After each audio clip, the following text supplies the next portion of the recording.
मित्रांनो, हरियाणातील एका छोट्याशा गावातील सुभाष नावाच्या मुलाने नुकतेच IPS पूर्ण केले होते आणि त्यानंतर त्याची एका जिल्ह्यात जॉईनिंग होती. त्यांनी कुठेही काम केले तरी त्यांची काम करण्याची पद्धत अतिशय अनोखी होती. कारण त्यांच्या कुटुंबात त्यांना प्रथम शिकवले गेले की तुम्हाला कोणतेही मोठे पद मिळाले तर तुम्ही तुमचे कर्तव्य चोख बजावले पाहिजे आणि त्यात कुणीही गाफील राहू नये. सुभाष साहेबांचे कुटुंबीय खूप चांगले मनमिळाऊ होते आणि त्यांनी आपल्या मुलाला प्रामाणिकपणाचा हा धडा शिकवला होता. याच प्रकारे ते IPS सुभाष साहेब होते. त्यांच्या प्रामाणिकपणाची चर्चा प्रत्येक जिल्ह्यात पसरते. असेच करता करता त्यांची एका दुसऱ्या जिल्ह्यात बदली होती. आता ज्या ठिकाणी त्यांची बदली झाली होती त्याच जिल्ह्यातील एका छोट्या गावात अशी घटना घडत होती ज्यामुळे संपूर्ण गावात भीतीचे वातावरण पसरले होते. दर दुसऱ्या किंवा तिसऱ्या दिवशी रात्री अचानक मुलगी घरातून गायब व्हायची आणि सकाळी गावकऱ्यांनी शोधण्याचा खूप प्रयत्न केला तेव्हा काहीच सापडत नव्हते.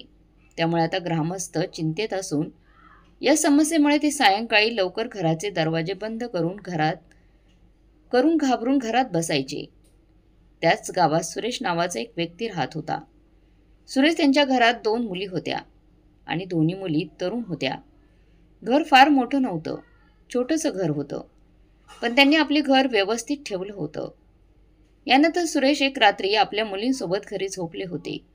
मात्र अचानक त्यांची एक मुलगी रात्री बेपत्ता होते. आता सुरेशने घरात पाहिले की त्यांची मुलगी घरातून गायब आहे. त्यांच्या घरातील सर्व सामान जसं तसं आहे. एकही वस्तू इकडून तिकडं हलवण्यात आलेली नाही. आता हे पाहून सुरेश मात्र ढसढसा रडू लागला, कारण त्यांची तरुण मुलगी घरातून बेपत्ता झाली होती. त्यानंतर सुरेश स्थानिक पोलीस ठाण्यात जाऊन आपली तक्रार दाखल करतात.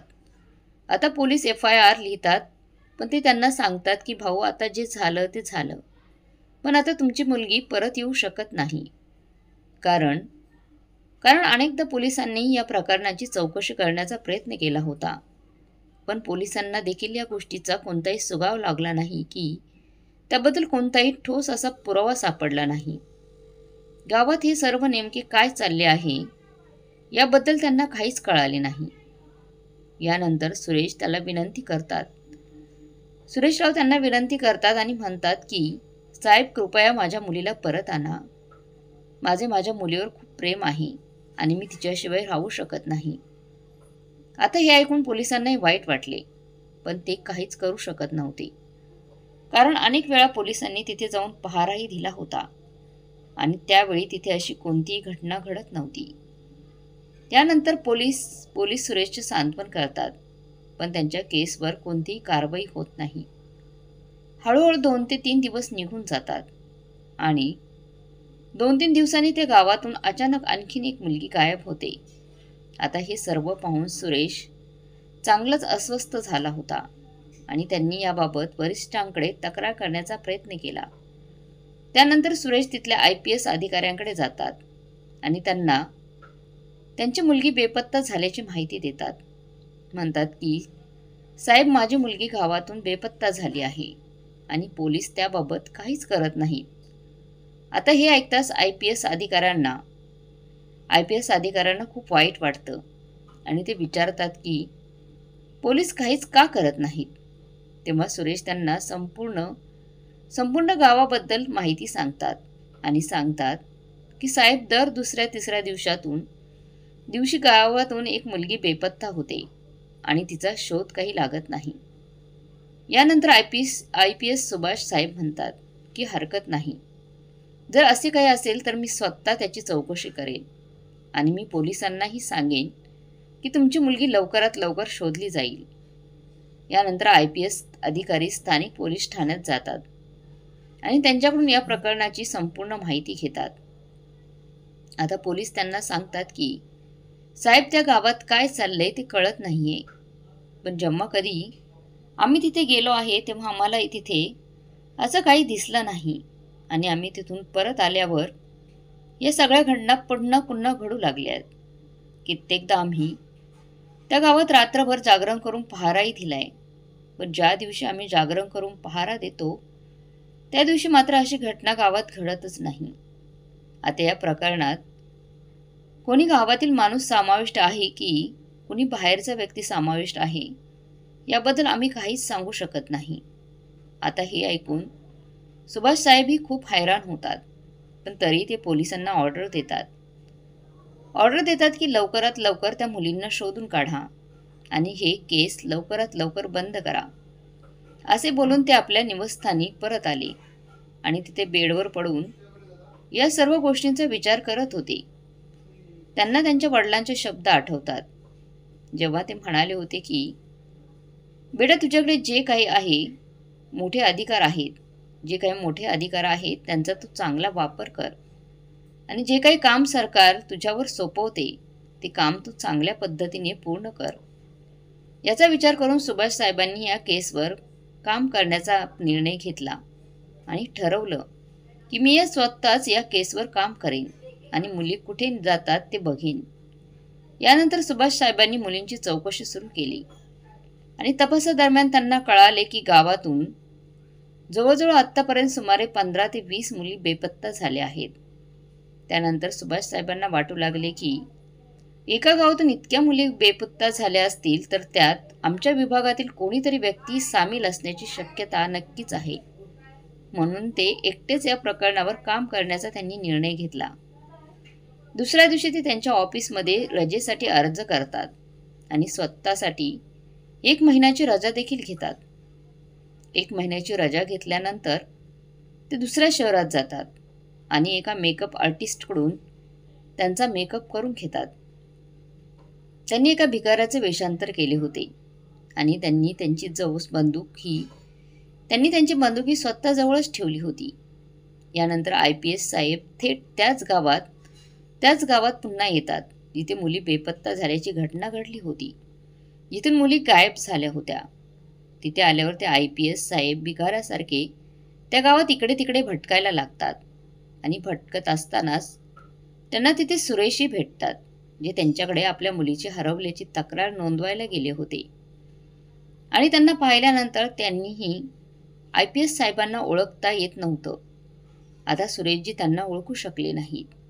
म्हणून याची त्यांना खात्री झाली होती की त्यांना आता या भिकाऱ्याच्या ओळखात कोणी ओळखू शकणार नाही आणि ते प्रोफेशनल भिकाऱ्यासारखेच दिसत होते. यानंतर सुभाष साहेब संध्याकाळी त्या गावात यायचे आणि सकाळी लवकर उठून ते गाव सोडायचे, कारण आत्तापर्यंत घडलेल्या सर्व घटना रात्रीच घडलेल्या होत्या. त्यामुळे सुभाष साहेब रात्री या गावात मुक्काम करून या गोष्टीची चौकशी करत होते की तो कोण व्यक्ती आहे जो या गावातील मुलींना इथून गायब करतोय आणि हे प्रकरण नक्की आहे तरी काय. गावातील परिस्थिती अशी होती की संध्याकाळी 7च्या नंतर सर्वांच्या घराचे दरवाजे बंद व्हायचे आणि गाव पूर्णपणे सुनसान व्हायचं. पण सुभाष साहेब रात्रभर भिकाराच्या वेशात गावभर फिरायचे आणि वेगवेगळ्या ठिकाणी जाऊन बसायचे.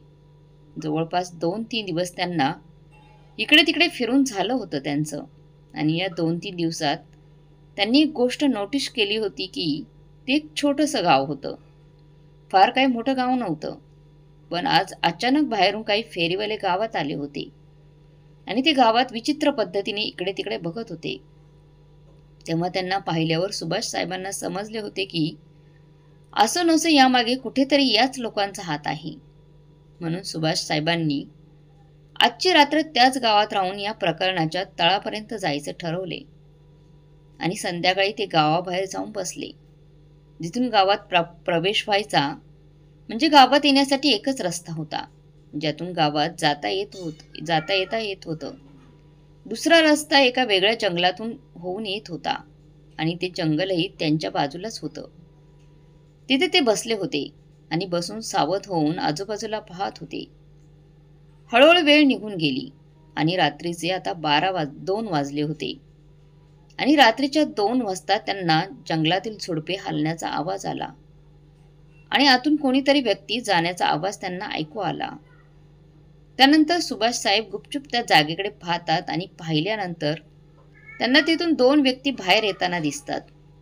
आता जंगलाच्या झाडझुडपातून 2 व्यक्ती बाहेर येताना पाहताच त्यांना लगेच समजते की असो नसो या सर्व घटनेमागे या 2 व्यक्तींचाच हात आहे. यानंतर सुभाष साहेब गुपचूप त्यांचा पाठलाग करू लागतात आणि हे लोक पुढे काय करतात ते पाहतात. काही वेळातून ते लोक त्या गावात पोहोचतात आणि गावातल्या एका मोठ्या घरासमोर जाऊन उभे राहतात. जे सुभाष साहेब आहेत ते त्यांना गुपचूप पाहत असतात आणि अचानक त्यांच्यातला एक जण भिंत तोडून आत जातो आणि घराचे मुख्य गेट आतून उघडतो. आता घराचे मुख्य गेट आतून उघडले गेले होते, त्यामुळे त्यांच्या पाठोपाठ तिथे असलेला दुसरा माणूसही घरात जातो आणि काही वेळाने दोघेही एका मुलीला खांद्यावर घेऊन बाहेर पडतात. आता जेव्हा सुभाष साहेबांना दिसते की मी या लोकांना रंगे हात पकडले आहे, तेव्हा ते अचानक पुढे आले आणि त्यांनी त्यांच्याकडे ठेवलेले रिव्हॉल्वर बाहेर काढले आणि त्यांच्यावर ताणून देत म्हणाले की खबरदार, जर इथून तुम्ही पुढे एक पाऊलही टाकण्याचा प्रयत्न केला तर मी तुमच्यावर गोळी झाडेन आणि इथून पळून जाण्याचा विचारही करू नका. आता जेव्हा ते दोघेही पाहतात की समोर एक भिकारी उभा आहे आणि त्याच्या हातात रिव्हॉल्वर आहे, तर त्या दोघांनाही समजायला वेळ लागत नाही की हे पोलीसच असावेत, जे भिकारी बनून या गावात आमचीच वाट पाहत बसले होते आणि आज आपण पकडलो गेलो आहोत. त्यानंतर ते पळून जाण्याचाही प्रयत्न करतात, पण सुभाष साहेबांनी त्याच वेळी हवेत गोळी झाडली आणि त्या गोळीबाराचा आवाज ऐकून दोघेही तिथेच थांबले. आता गावात गोळीबाराचा आवाज येताच गावातील सर्व लोक आपापल्या घरातून बाहेर पडतात आणि बाहेर आल्यानंतर जे दृश्य समोर पाहतात ते पाहून त्यांना आश्चर्याचा धक्काच बसतो. गेल्या 2-3 दिवसांपासून गावात अनेकदा फिरणाऱ्या भिकाऱ्याच्या हातात रिव्हॉल्वर असून त्याच्यासमोर 2 व्यक्ती एका मुलीला खांद्यावर घेऊन उभ्या असल्याचं गावातील सर्व लोकांना दिसते. यानंतर गावकऱ्यांना लगेच समजले की हे नक्कीच कोणीतरी पोलीस आहेत आणि त्यांनी या दोघांना पकडले आहे, जे गावातून मुलींना उचलून नेत होते. गावातील लोक सुभाष साहेबांना म्हणतात की साहेब, यांना गोळ्या झाडून ठार करा, यांना जिवंत सोडू नका. यांनी आमच्या गावातील मुलींना इथून पळून नेले आहे, गायब केलं आहे. त्यांचं अपहरण करून त्यांच्यासोबत चुकीचं कामं केलेली नक्कीच असतील. पण मग सुभाष साहेब सांगतात की थांबा, त्यांना कोणी काहीही बोलणार नाही. आता जर तुम्ही त्यांना मारले तर तुमच्या हरवलेल्या मुली परत कशा मिळणार आपण. यानंतर गावकऱ्यांच्या मदतीने दोघांनाही तिथेच एका झाडाला बांधले जाते आणि लगेचच सुभाष साहेब त्यांच्या टीमला फोन करून तिथे बोलावतात. त्यानंतर सुभाष साहेबांची पूर्ण टीम गावात येते आणि त्या दोघांनाही अटक करून त्यांच्यासोबत तिथून घेऊन निघून जातात. त्यांना पोलीस स्टेशनमध्ये नेण्यात आले आणि तिथे गेल्यावर त्यांची चौकशी केली असता त्यांना संपूर्ण सत्य समजले. संपूर्ण कहाणी पोलिसांना त्यांनी सांगितली. त्यांनी सांगितले की साहेब, आम्ही मुलींना उचलून घेऊन जाऊन त्यांना बाहेर देशात विकतो. पोलिसांनी त्यांना विचारले, आम्हाला तुम्ही हे सांगा की तुम्ही मुलींना कसे उचलता की आजपर्यंत तुम्हाला कोणीही पकडले नाही, तुम्ही पोलिसांच्या हाती लागला नाही. आम्ही सुद्धा तिथे चौकशी करण्यासाठी राहायचो, पण तुम्ही त्यावेळेस मुलींना उचलायला का आले नाहीत. तेव्हा त्यांनी सांगितलं की साहेब, तुम्ही लोक जेव्हा कधी चौकशीसाठी यायचे आणि जागरण करायचे तेव्हा आम्हाला कळून जायचे की तुम्ही इथे आलेले आहात. पण आज जे साहेब इथे वेषांतर करून आले होते त्यांनी आम्हाला अजिबात कळू दिलं नाही की इथे पोलिसही असू शकतात, कारण आम्ही त्यांना भिकारी म्हणूनच समजत होतो. ते सांगतात की आम्ही दिवसा गावात फेरीवाले बनून फिरायचो आणि गावावर लक्ष ठेवायचो आणि ज्या घरात आम्हाला तरुण आणि सुंदर मुलगी दिसायची त्या घराला आम्ही टार्गेट करायचो आणि रात्री 2 वाजण्याच्या सुमारास आम्ही त्या घरात जायचो आणि घरात गेल्यानंतर घरात गॅस स्प्रे मारायचो. त्यामुळे घरातील सर्व सदस्य गाढ झोपून जायचे आणि त्यानंतर आम्ही मुलीला उचलून आमच्यासोबत निघून जायचो आणि कुणालाही याबद्दल काही समजू द्यायचो नाही. यानंतर पोलीस त्यांना विचारू लागतात की त्यांच्यासोबत कोण कोण या कामात समाविष्ट आहे, तुमच्याबरोबर अजून कोण कोण जण आहेत. मग ते त्यांच्यासोबत असलेल्या सर्वांची नावे सांगतात. ते सर्व लोक पकडले जातात आणि या गावातून बेपत्ता झालेल्या मुलींमध्ये ज्या काही मुलींचा समावेश असतो त्यातील काही मुलींना परत आणले जाते. यानंतर IPS सुभाष साहेब त्यांच्या टीमसह त्या सर्व मुलींसह त्या गावात पोहोचतात आणि त्या मुलींना त्यांच्या पालकापर्यंत पोहोचवतात. ज्यांना ते आणू शकले नाहीत त्यांच्यासाठी त्यांना आश्वासन देतात आणि सांगतात की आमची पुढील चौकशी सुरू आहे आणि आम्ही त्या मुलींना लवकरात लवकर परत आणू. यानंतर काही दिवसांपूर्वी बेपत्ता झालेली त्यांची मुलगी परत आल्याचं जेव्हा सुरेशला दिसते तेव्हा सुरेश IPS साहेबांच्या पाया पडतो आणि ढसढसा रडू लागतो. त्यानंतर IPS साहेब त्यांना उचलतात आणि म्हणतात की बाबा, तुम्ही आता का रडत आहात? तुमची मुलगी परत आली आहे. तुमची मुलगी परत आली आहे तर आता आनंदी राहा आणि तुमच्या मुलीसोबत तुमचे आयुष्य चांगले जगा. सुरेश म्हणतो, नाही साहेब, असं काही नाही. मी तुम्हाला सांगितलं तेव्हा माझ्या पोलिसांवरचा विश्वास उडाला होता. पण मला माहीत नव्हतं की तुमच्यासारखे काही अधिकारी पोलीस आहेत. ते कर्तव्य बजावण्यासाठी भिकाऱ्याचे वेश परिधान करू शकतात. तुम्ही आमच्या गावात भिकारी म्हणून हिंडत होतात आणि आम्ही तुम्हाला ओळखले सुद्धा नाहीत. IPS साहेब हसतात आणि म्हणतात की हे माझं कर्तव्य आहे आणि मी माझे कर्तव्य बजावण्यासाठी कोणत्याही थराला जाऊ शकतो. असे सांगून IPS साहेब त्या मुलींना परत करतात आणि आपला कार्यभार सांभाळू लागतात आणि त्या लोकांवर कडक कारवाई केली जाते. त्यांना कोर्टात हजर केलं जातं आणि कोर्टात खटला भरला जातो आणि या सगळ्यांना शिक्षाही झाली होती. आता सर्वजण IPS साहेबांचे कौतुक करू लागतात. आता ही बातमी सुभाष साहेबांच्या गावी त्यांच्या आईवडिलांपर्यंत देखील पोहोचते. गावातील सर्व लोक IPS साहेबांची स्तुती करतात, त्यांच्या नावाचा गौरव करतात आणि ही गोष्ट जेव्हा त्यांच्या आईवडिलांना कळते तेव्हा त्या लोकांनाही आपल्या मुलावर अभिमान वाटू लागतो. तर मित्रांनो, ही कथा होती एका IPS अधिकाऱ्यांची, ज्यांनी गुन्हेगाराला पकडण्यासाठी भिकाऱ्याचे वेश परिधान केले आणि त्यानंतर त्यांना अशा रस्त्यावरून पडदा बाजूला केला ज्यामुळे संपूर्ण गाव घाबरलेले होते आणि सर्व लोक आपापले घरात दरवाजे बंद करून घाबरून बसायचे. मित्रांनो, अशा IPS अधिकाऱ्यांबद्दल तुम्हाला 2 शब्द काय बोलता येतील ते कमेंटमध्ये नक्की कळवा. आणि आजची ही कथा चांगली वाटली असेल तर लाईक, शेअर, सबस्क्राईब नक्की करा. धन्यवाद.